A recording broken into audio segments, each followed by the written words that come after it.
வணக்கம். மென்சுரேஷனில் ஏற்கனவே நம்ம 2 ப்ராப்ளம் இதே மாதிரி பார்த்தோம். அதோட கண்டினியூஷன் தான் இதுவும் அதே மாதிரி தான், ஆனால் கொஞ்சம் வித்தியாசமாக இருக்கும். என்னென்னு பார்த்தீங்கன்னா, கொஸ்டினை நீங்கள் வாசித்து பார்த்தீங்கன்னா புரியும். என்ன கொடுத்துருக்காங்க அப்படின்னா, பிரெத் அண்ட் ஹைட்டு கொடுத்துருப்பாங்க. அடுத்து பிரெத் அண்ட் ஹைட்டு கொடுத்துருக்காங்களா, பிரெத் அண்ட் ஹைட்டு இது க்ளோஸ்டு கியூபாய்டு கொடுத்துருக்காங்க. அது என்னவா 25%, 50%. இதில் என்ன கொடுத்துட்டாங்கன்னா பர்சன்டேஜில் கொடுத்துட்டாங்க. முன்னாடி வந்து டேரெக்டாக கொடுத்தாங்க, அடுத்து ரேஷியோ கொடுத்தாங்க, இப்போ பர்சன்டேஜ் கொடுத்துருக்காங்க. எதோட பர்சன்டேஜ் அப்படின்னா 12 சென்டிமீட்டர் லென்த் இருக்குது, அதோட பர்சன்டேஜ். ஸோ இதில் நமக்கு என்ன டீட்டெயில் இருக்குது அப்படின்னா, லென்த்து டேரெக்டாக இருக்குது, பிரெத்தும் ஹைட்டும் டேரெக்டாக இல்லை.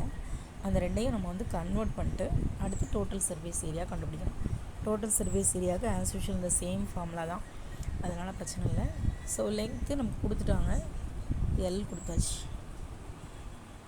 எல் கொடுத்துட்டாங்க, அது எவ்வளோவா 12 சென்டிமீட்டர். அடுத்து பிரெத்து நம்ம கண்டுபிடிக்கணும். ஸோ பிரெத்து கண்டுபிடிக்கிறதுக்கு என்ன சொல்லியிருக்காங்க அப்படின்னா 25% ஆஃப் இட்ஸ் லென்த்துன்னு கொடுத்துருக்காங்க.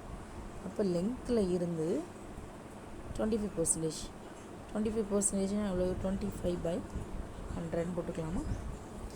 ஸோ கட் பண்ணோன்னா நமக்கு 4 வரும். 125 25 425 4 and 12 கட் பண்ணோன்னா 3. ஸோ இப்போ நமக்கு பிரெத்து கிடச்சிருச்சு 3. அடுத்து ஹைட் வேணும். ஹைட்டுக்கு 50% சொல்லிக்கலாம். ஸோ 12ல் 50%. ஸோ 12ல் பாதினே வச்சுக்கலாம். ஸோ பாதினா நமக்கு என்ன வரும் 6 வரும்ல. இப்போ நமக்கு ஃபார்முலா சப்ஸ்டிட்யூட் பண்ணிடலாம். 2 × LB + BH + HL இது கண்டுபிடிக்கலாம். கண்டுபிடிச்சோம்னா என்ன வரும் 2 × LBனா B 36 வருமா, ப்ளஸ் BHக்கு 18 வரும், LHக்கு 72 வரும்ல. ஸோ 2 × 72 80 90 126 அப்போ என்ன வரும் 252 சென்டிமீட்டர் ஸ்கொயர். ஸோ ஆப்ஷன் வந்து டி. இப்போ இதே மாதிரி இதே மாடலில் நான் உங்களுக்கு ஒரு சம் வந்து தரேன். அது வந்து உங்களால்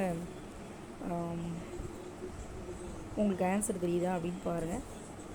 ஆன்சரை நீங்கள் கமெண்ட் பண்ண கூட பண்ணலாம்.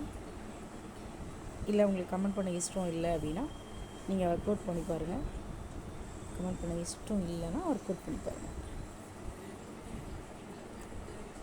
நான் சொல்கிறேன், அதுக்கு உங்களுக்கு எக்ஸ்பிளைன் பண்ணிடுறேன். இதில் டோட்டல் சர்ஃபேஸ் ஏரியா கொடுத்த மாதிரி இதில் ஒரு கொஸ்டின் கொடுத்துருப்பாங்க, நான் உங்களுக்கு சொல்கிறேன்.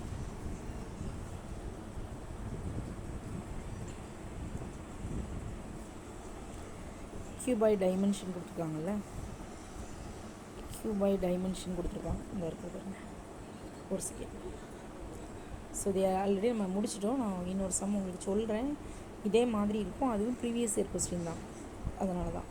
டோட்டல் சர்ஃபேஸ் ஏரியா அப்படின்னு டேரெக்டாக கேட்காம எப்படி கேட்பாங்க அப்படின்னு சொல்லி நான் உங்களுக்கு காமிக்கிறேன். நீங்கள் அதே மாதிரி சம் நினச்சிங்க ஒர்க் அவுட் பண்ணி பாருங்கள். ஒர்க் அவுட் பண்ணிட்டு நீங்கள் ஆன்சரை கமெண்ட் பண்ணாலும் ஓகே தான், அல்லது நீங்களே ஒர்க் அவுட் பண்ணி செக் பண்ணிக்கிட்டாலும் ஓகே தான். கொஸ்டின் மட்டும் நான் என்னன்னு சொல்லி எக்ஸ்பிளைன் பண்ணிடுறேன். இந்த கியூபாய்ட் ஆஃப் டைமென்ஷன்ஸ் 18.5 சென்டிமீட்டர், அப்புறம் 12.5 சென்டிமீட்டர், அடுத்து 10 சென்டிமீட்டர் இருக்குது. To be painted all over, ஃபுல்லாக வந்து பெயிண்ட் அடிக்காங்களாம். இந்த ஏரியா டு பி பெயிண்டட் அப்படின்னு கேட்டுருக்காங்க. இதுக்கும் சேம் தான். நீங்கள் வந்து அதே மாதிரி எல்லு டேரெக்டாக இங்கே இருக்குது 18.5, B 12.5 இருக்குது, C வந்து 10 சென்டிமீட்டர் கொடுத்துருக்காங்க. நீங்கள் ஆன்சர் கண்டுபிடிச்சி கமெண்ட் பண்ணுங்கள். தேங்க்யூ ஃபார் வாட்சிங்.